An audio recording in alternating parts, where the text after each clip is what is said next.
우리는 지금 사도행전의 말씀을 통해서 함께 은혜를 나누고 있습니다. 초대교회 공동체 속에 일어난 성령의 역사는 참으로 놀라운 일이었습니다. 성령 충만함과 함께 그들이 놀라운 은사를 경험하게 되고 또 표적과 기사가 예수 그리스도의 이름으로 일어나는 그 놀라운 기적들을 경험하게 되었습니다. 그래서 나아가서 너희들이 알지 못하고 죽인 예수 하나님이 살리셨고 우리가 그가 부활한 것의 증인이다.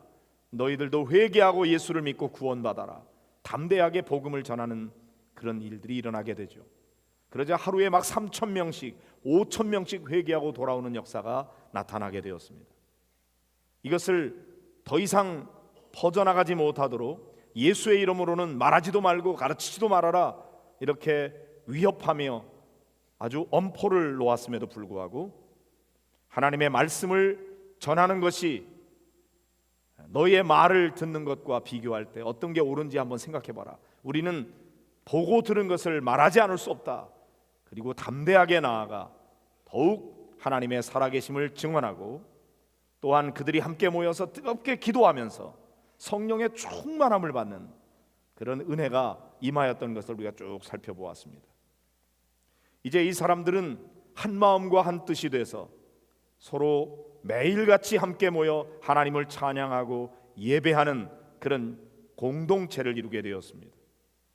마치 한 가족처럼 마음만 아니라 물질까지 그들이 다 공유하는 공동생활을 하게 되었죠.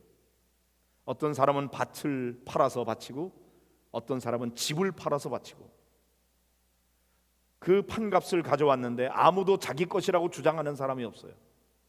각자 필요한 사람이 알아서 나눠 쓰는 거예요. 그런 아름다운 공동생활이 이루어지게 되었습니다. 한 가족같이 된 거죠. 이것은 어느 누구의 제안이나 강요에 의해서 된 것이 아니고 성령 충만한 성도들이 자발적으로 한 행동이었습니다. 특별히 바나바와 같은 유력한 지도자가 밭을 팔아서 하나님 앞에 바치는 모범을 보이게 될 때 많은 성도들도 함께 그를 따라서 그 일을 동참하게 되었던 거죠. 공산주의, 사회주의 그런 사상을 가진 사람들은 초대교회에 일어났던 이런 놀라운 공동생활을 닮아서 한번 국가적으로 그런 공동체를 만들어 보려고 꿈꿨습니다. 그러나 그들과 초대교회 성도들과의 차이는 그거는 자발적으로 했느냐 강제적으로 했느냐에 있는 것이죠. 자발적으로 할 때는 큰 문제가 없는데 강제로 모든 것을 빼앗아서 똑같이 나눠버리면 어떻게 됩니까? 인간은 죄인이기 때문에 그래서 아무리 열심히 일해도 똑같이 평등하게 되면 열심히 일하지 않게 되죠. 그리고 결국 가난의 평등을 가져오게 되는 것입니다. 그것이 사회주의의 실패의 원인이었죠. 자, 그런데 성령 충만한 초대교회 공동체 안에 언제까지나 이런 일들이 계속 일어났으면 너무나 좋은데 근데 여기 위기가 찾아오게 됩니다. 저는 설교자로서 말씀을 전할 때 이 앞에 있는 부분을 막 전할 때는 너무나 신나고 좋았어요. 근데 오늘 본문의 말씀을 딱 만났을 때 요거는 딱 괄호를 치고 그냥 넘어가고 싶은 마음이 있었어요. 왜냐하면 마음이 불편해요. 이 설교를 듣는 성도들도 굉장히 무거울 것 같아요. 그냥 요거를 설교를 안 하는 것만 아니라 아예 성경에 이런 내용이 없었다면 좋았겠다 그런 생각이 들어요. 그럼에도 불구하고 우리는 오늘 이 말씀을 접하게 됐습니다. 주의 영을 시험하는 사단의 세력이 이 성령 충만하고 은혜 충만한 공동체 안에 잠입해 들어왔습니다. 아나니아와 삽비라라고 하는 부부를 통해서 나타나게 된 거죠. 얼핏 보면은 이 아나니아와 삽비라는 대단히 헌신적인 부부입니다. 왜냐하면 땅을 팔아서 바쳤으니까요. 얼마나 훌륭합니까? 이 땅 팔아서 바친 사람 얼마나 되겠어요? 이 사람들은 땅을 팔아서 바쳤는데 얼마를 감추어 두었다. 부인도 알게 됐어요. 부부가 함께 공모한 것이죠. 땅값의 일부를 감추고 나머지를 사도들 발 앞에 두게 되었습니다. 이때 베드로가 뭐라고 말합니까? 5장 3절부터 5절까지 말씀을 같이 읽어보도록 하겠습니다. 시작. 베드로가 이르되 아나니아야, 어찌하여 사단이 내 마음에 가득하여 내가 성령을 속이고 땅값 얼마를 감추었느냐? 땅이 그대로 있을 때에는 내 땅이 아니며 판 후에도 내 마음대로 할 수가 없더냐? 어찌하여 이 일을 내 마음에 두었느냐? 사람에게 거짓말을 한 것이 아니요 하나님께로다. 아나니아가 이 말을 듣고 엎드러져 혼이 떠나니 이 일을 듣는 사람이 다 크게 두려워하더라. 자, 땅값 얼마를 감추어 둔 일은 사단에게 마음을 빼앗긴 일이다. 이것은 하나님을 속이는 일이다. 이렇게 평가하고 있습니다. 마치 가룟 유다가 예수님을 은 30냥에 팔아버린 일이 돈의 눈이 어두워서 사단에게 마음을 빼앗김으로 말미암아 이루어진 일인 것처럼, 아나니아가 땅값 얼마를 감춘 것은 사단이 마음에 가득했기 때문이라고 책망합니다.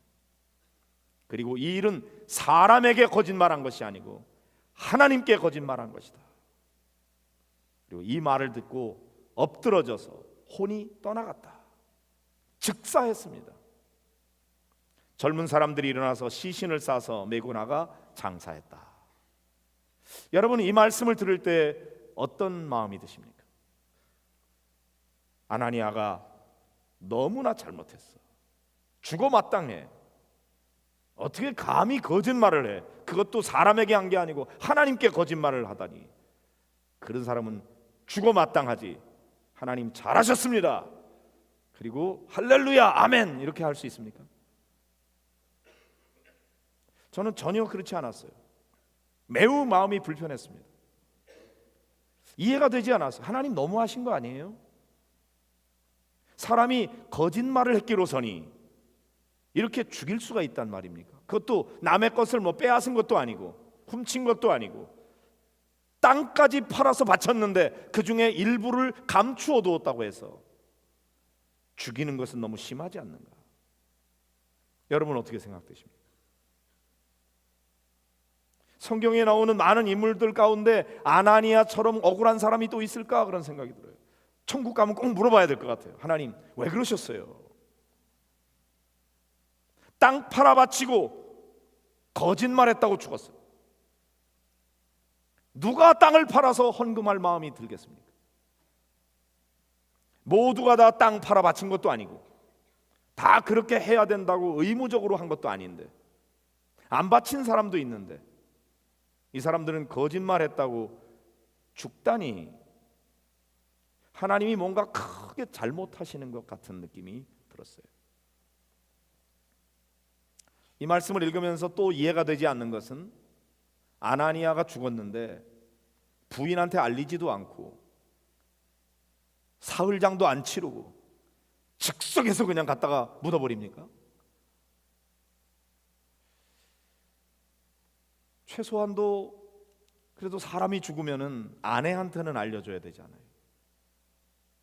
근데 성경에 이런 거에 대해서는 대답을 안 해줘요. 그러니까 일단은 덮어두고 갑시다. 잘 모르겠어요.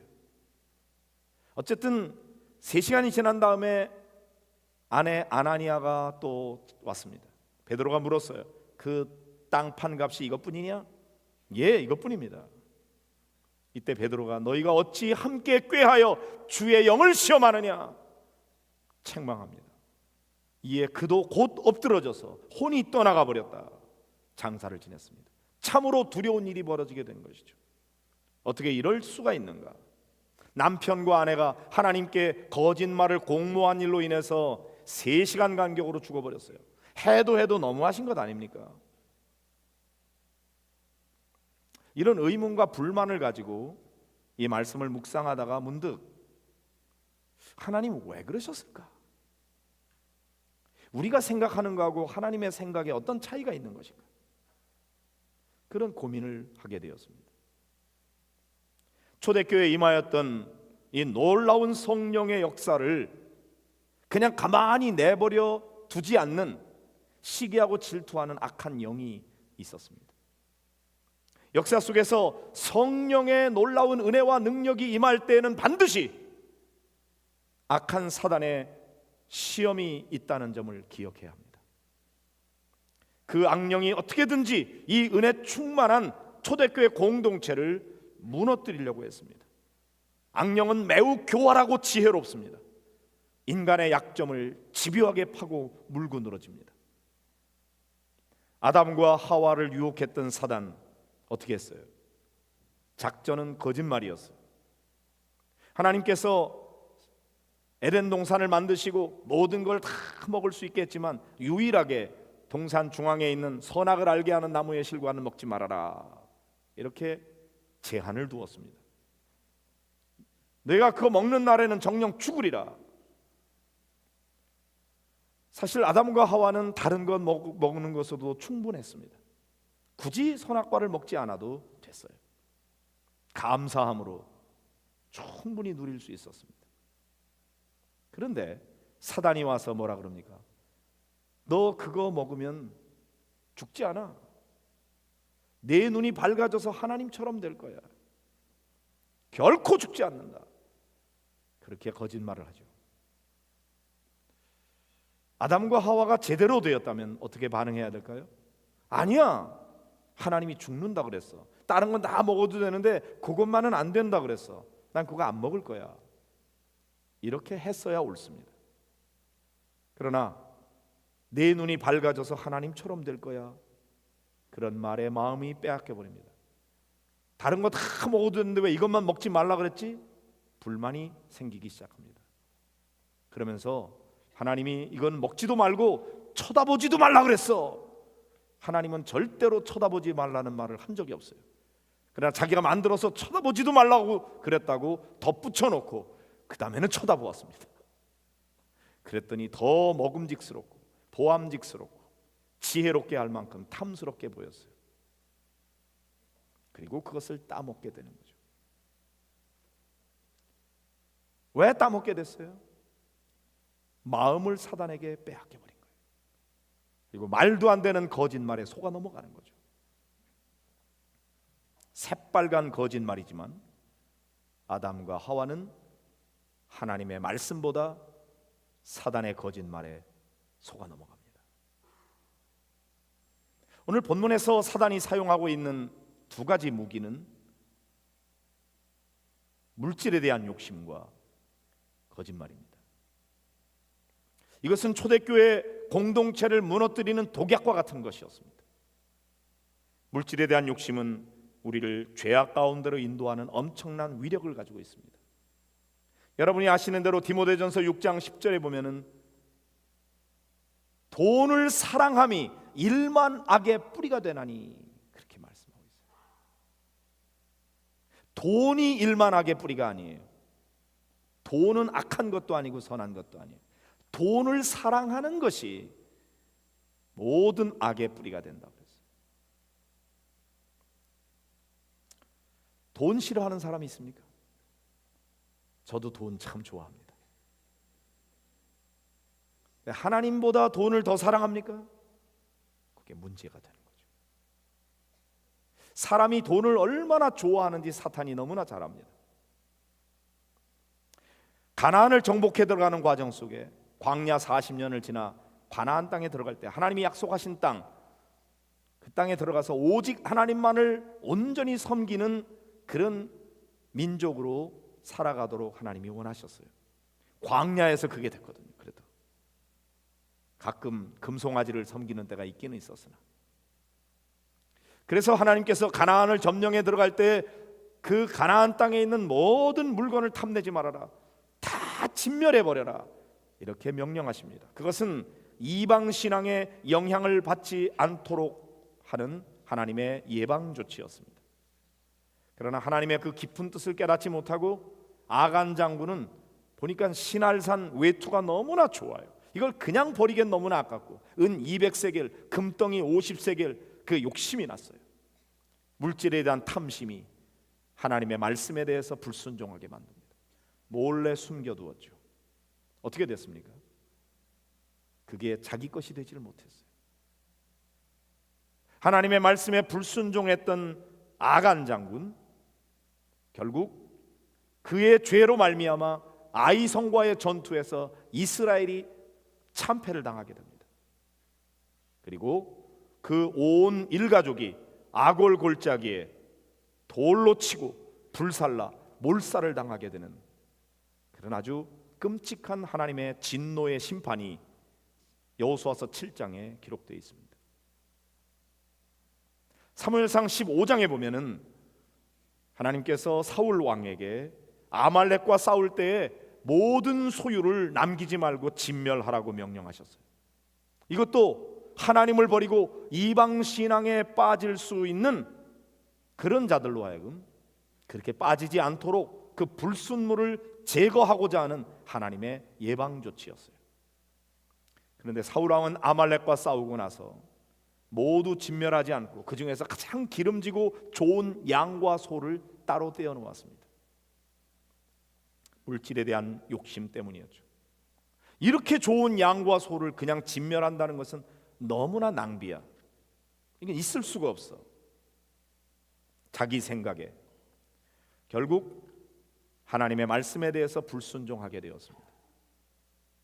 하나님께서는 이러한 사울을 향해서 내가 사울을 왕 삼은 것을 후회한다. 왜 그랬느냐고 추궁할 때 뭐라 그럽니까?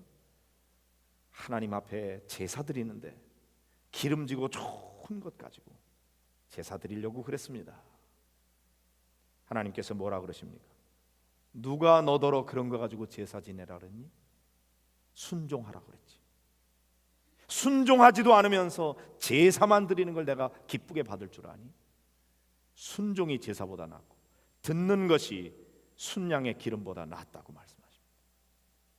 그 물질에 대한 욕심이 결국 사울로 하여금 더 풍요롭게 잘 살게 만든 것이 아니라 왕위를 빼앗기게 됩니다. 그리고 그 개인만 아니라 가문을 무너뜨리고 결국 국가를 곤경에 처하는 그런 결과에 이르게 되었습니다. 물질에 대한 욕심이 이렇게 엄청난 결과를 가져오게 되는 것이죠.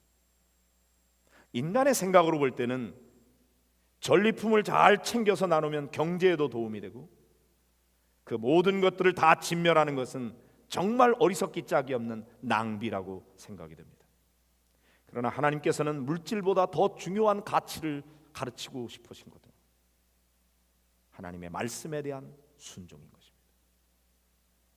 우리는 어느새 물질에 대한 욕심에 빠져서 거짓말을 일삼고 말씀에 불순종하는 삶을 익숙하게 살아가고 있습니다. 사단은 우리의 이러한 약점을 너무나 잘 알고 있습니다. 이런 이야기는 아담과 하와 또는 아간 장군, 사울 왕에게만 속하는 얘기가 아니라 오늘 우리 모두에게 적용되고 있는 말씀이기 때문에 심각한 겁니다. 사단이 알고 있죠. 초대교회 공동체는 성령으로 충만할 때는 물질에 대한 욕심을 버렸어요. 자기 재산을 갖다 바치고 그리고 서로 각자 필요에 따라 나눠 쓰고 그것으로 충분했어요. 그러나 사단에게 마음을 빼앗기자마자 비자금을 만들기 시작하는 거죠. 물질의 눈이 어두워졌어요. 악령이 틈타고 있는 것이죠. 결국 이러한 죄는 초대교회 공동체를 서서히 무너뜨리는 틈새를 만들어 놓는 것입니다. 거짓말에 대한 생각을 좀 해볼 필요가 있어요. 우리는 보통 살인죄라든지 간음죄 또는 강도와 같은 그런 죄를 짓는 자에게 대해서는 아주 파렴치한 못된 죄인이라고 정죄합니다. 그렇지만 거짓말은 대수롭게 생각하지 않는 경향이 있습니다. 남을 모함하거나 비난하는 말이 아니라면 뭐 거짓말 좀 한다고 큰 문제되지는 않지 않는가. 선의의 거짓말이라고 그러면은 쉽게 용납하려고 합니다. 그래서 우리는 너무나 쉽게 우리의 삶 속에서 이런저런 거짓말을 하면서 살고 있습니다. 혹시 여기 나는 거짓말 평생 한 번도 한 적이 없습니다, 그런 분 계십니까? 손을 든다면 그 사람은 거짓말입니다. 거짓말 안 한 사람이 없어요. 우리가 이렇게 거짓말에 익숙하게 살다 보니까 우리는 거짓말에 대해서 너무나 용납하는 마음을 갖고 있습니다. 거짓말은 큰 죄라고 생각하지 않는 거죠. 그 정도 죄에 대해서는 쉽게 면죄부를 주려고 합니다. 그러므로 아나니아 삽비라가 저지른 거짓말의 죄에 대해서 우리는 크게 생각하지 않습니다. 거짓말을 했다고 그를 죽인 하나님이 잘못이지, 어떻게 거짓말했다고 사람을 죽일 수가 있는가? 하나님이 크게 잘못한 것이라고 생각합니다. 아나니아와 삽비라 편에 서기가 훨씬 더 쉽죠. 저도 마찬가지입니다. 그러나 하나님은 결코 거짓말을 작은 죄로 여기지 않습니다. 10계명 중에서 제9계명 거짓 증언하지 말라고 말씀하고 있습니다. 하나님이 이스라엘 백성들에게 주신 율법의 613가지의 계명 가운데에서 추리고 뽑고 뽑아서 가장 핵심이 되는 내용만 뽑은 것이 10계명이죠. 그 10가지 계명 가운데서 하나가 거짓말하지 말아라, 이 계명이 들어있다고 하는 것은 하나님께서 그 계명을 얼마나 중요하게 다루고 있느냐 하는 것을 반증하는 이야기입니다. 그런데 우리는 하나님이 중요하게 여기는 것만큼 거짓말을 중요하게 여기지 않습니다. 사단은 우리의 이런 약점을 너무나 잘 알고 있습니다. 그 약점을 파고들어서 아나니아와 삽비라를 유혹했고 그들은 그 유혹에 넘어갔습니다. 그래도 땅을 팔아서 바친 게 중요하지, 그 중에 얼마를 감추어 두었다고 그게 그렇게 큰 죄인가? 거짓말했다고 그게 그렇게 큰 죄인가? 우리는 그가 잘한 것에 대해서만 집중하고 그의 거짓말한 죄에 대해서는 아주 대수롭지 않게 여기는 것이죠. 그러나 하나님도 그러신가요? 하나님 그렇지 않다는 겁니다. 어떻습니까? 여러분, 부부 사이를 갈라놓는 틈은 무엇입니까? 서로 간에 솔직하지 않고 작은 거짓말들이 쌓이면서 신뢰를 잃게 되는 것이죠. 서로가 하는 말을 점점 믿지 못하게 됩니다. 그것이 점점 쌓이면 서로 간에 함께 할 수 없을 만큼 틈이 많이 갈라지게 되는 것이죠. 거짓말은 주로 무엇 때문에 하게 됩니까? 물질 때문에 하는 거짓말이 많습니다. 은밀한 죄, 간음죄, 이런 것들을 숨기기 위해서 거짓말에 거짓말을 더하게 되고, 그러다가 더 심하면 살인죄까지 저지르게 되는 거죠. 다윗이 그랬습니다. 물질에 대한 욕심 때문에 무너지는 가정이 얼마나 많은지, 거짓말로 인해서 갈라지는 인간관계가 얼마나 많은지. 여러분의 가정은 이런 점에서 안전합니까? 여러분의 목장은 어떻습니까? 우리들이 늘 깨어 있어야 하는 이유는 바로 사단의 시험이 있기 때문이에요. 성령 충만하고 은혜 가운데 살아가는 공동체를 그냥 내버려 두지 않습니다. 행복한 가정을 언제까지나 행복하게 살아가도록 내버려 두지 않아요. 그걸 무너뜨리려고 하는데 주로 물질 가지고 거짓말로 공격하고 있다는 사실을 기억해야 합니다. 여러분들은 물질에 대한 욕심에서 자유하십니까? 물질에 대한 생각을 얼마나 하십니까?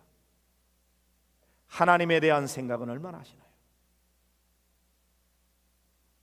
물질은 하나님의 자리를 대신할 만큼 엄청난 위력을 가지고 있습니다. 마태복음 6장 24절, 누가복음 16장 13절에 보면은 하나님과 재물은 겸하여 섬기지 못한다. 마태복음에는 겸하여 섬기지 못한다고 했고 누가복음에는 겸하여 섬길 수 없다, 그렇게 말씀했습니다. 예수님의 말씀이죠. 하나님과 물질은 겸하여 섬기기가 어려운 게 아닙니다. 임파서블한 것입니다. 하나님을 섬기든지 물질을 섬기든지 둘 중에 하나지, 하나님도 섬기면서 물질도 섬기는 일은 불가능하다. 어떤 경우에는 물질을 위하여 하나님을 섬기는 경우도 있습니다. 우리는 대놓고 그렇게 말하지는 않습니다. 부끄러운 줄 알거든요. 그런데 내면적으로 볼 때는 사실은 하나님을 섬기는 게 아니라 물질을 섬기면서 하나님이 나에게 그 물질을 채워주는 수단으로 사용하는 경우가 있지 않은지 우리 자신을 잘 돌아보시기 바랍니다. 물질은 하나님을 대신할 만한 엄청난 위력을 가진 우상입니다. 여기에 자유로운 사람이 많지 않습니다. 헌금은 하나님께서 우리에게 베풀으신 은혜에 대해서 감사하는 마음으로 드릴 뿐만 아니라 내 삶의 주인은 하나님이십니다, 물질이 아닙니다 하는 것을 고백하는 영적 훈련이기도 합니다. 여러분, 하나님을 주인으로 섬기는 사람은 하나님 앞에 물질을 바치는 것이 감사한 일입니다. 그러나 하나님이 주인이 아닌 사람은 헌금에 대해서 이야기하면 너무나 예민하게 반응하고 거기에 대해서 반발합니다. 그래서 헌금에 대해서 설교할 때마다 시험 드는 사람들이 꼭 생깁니다. 저는 오늘 그런 사람이 없었으면 좋겠습니다. 물질은 하나님의 자리를 대신할 만큼 힘이 있어요. 그러나 하나님이 주인입니다, 물질이 내 인생의 주인이 아닙니다, 그런 마음으로 우리가 기꺼이 너무나 소중한 물질을 하나님 앞에 드릴 때 하나님의 주인됨을 고백하는 하나의 훈련이 되기도 하는 것입니다. 나의 진정한 하나님은 누구인가? 물질이 아니라 하나님이십니다. 하나님이 모든 것의 주인이시고 하나님이 공급자이시고 하나님이 통제권자이십니다. 물질은 하나님을 섬기고 우리가 이 세상을 하나님의 사람으로 살아가는 데 필요한 너무나 소중한 수단인 것이죠. 그러나 수단과 목적이 뒤바뀌게 되면 그것은 완전히 우상이 되고 마는 것입니다. 여러분은 어떠십니까? 여러분이 모두가 다 물질의 노예가 되지 않기를 주의 이름으로 축복합니다. 언제나 하나님이 주인이라는 고백을 해야 돼요. 그 다음에 거짓말에 대한 부분을 잘 생각하셔야 됩니다. 거짓말을 하면 그 거짓을 덮기 위해서 또 다른 거짓말을 하고 또 다른 거짓말을 하게 돼 있어요. 이 고리를 끊기 위해서 우리는 솔직하게 고백해야 됩니다. 비밀이 많이 있는 사람은 하나님 앞에서 순결한 삶을 살아가기가 어렵습니다. 그러므로 성도 여러분, 부부 사이의 비밀을 없애십시오. 솔직하게 고백하십시오. 목장은 서로 간의 비밀을 마음껏 드러내놓을 수 있는 곳이어야 되고, 특별히 자기 안에 있는 아픔과 상처들을 내어놓을 수 있는 곳이어야 됩니다. 그래서 치유받고 회복될 수 있어야 됩니다. 자꾸만 포장하기 시작하면 한도 끝도 없고 그것 때문에 거짓말을 자꾸 더 하게 되는 것입니다. 모쪼록 성령 충만함으로 말미암아 물질에 대한 욕심을 내려놓을 뿐만 아니라 정직하고 진실한 삶을 통해서 새처럼 자유로운 삶, 마음껏 창공을 나르며 감사하며 기뻐하는 삶, 그 은혜의 삶을 여러분 모두 누리게 되시기를 주님의 이름으로 축복합니다. 우리 이 말씀 붙들고 함께 기도하기를 원합니다. 하나님, 나도 모르는 사이에 물질에 대한 욕심에 빠지고 그 물질이 하나님의 자리를 대신하려고 하는 그런 경우가 많이 있습니다. 나도 원하지 않지만 자꾸 거짓에 거짓이 더 많아집니다. 하나님이 원하는 만큼은 한 걸음에 그 목표를 나아가지 못하겠지만 하나님, 이 시간 제가 마음에 결심합니다. 요만큼 내가 목표로 삼고 거짓을 없애겠습니다. 물질이 너무나 중요하지만 이 물질에 대한 욕심을 내려놓고 하나님이 주인됨을 고백하겠습니다. 하나님, 나의 주인 되시고 나의 삶을 다스려 주옵소서. 이 시간 다 같이 마음에 결심하며 기도하도록 하겠습니다.